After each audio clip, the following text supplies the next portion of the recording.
Hello there. Ready to create your own Telegram chatbot and make communication even more exciting? Let's get started with a few joyful and engaging steps. First, click Create Bot and then select Telegram Chatbot. Enter the mobile number your Telegram account is registered with. And once that's done, click Connect. A code will be sent to your registered Telegram number. Enter this code and click Create Bot. Now give your bot a name and create a bot username.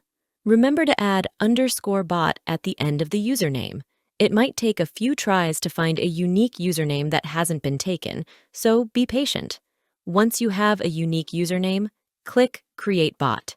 You'll be taken to the Create Flow section where you can import a flow, create your own, or use ChatGPT for an automated flow. For this tutorial, we'll use ChatGPT. Don't forget to write a welcome message and choose the maximum number of messages per conversation you want your bot to handle with each customer.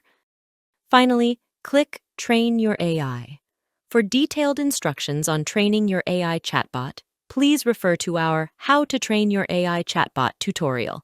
And that's it. Your Telegram bot is now created and ready to delight your users. Happy chatting!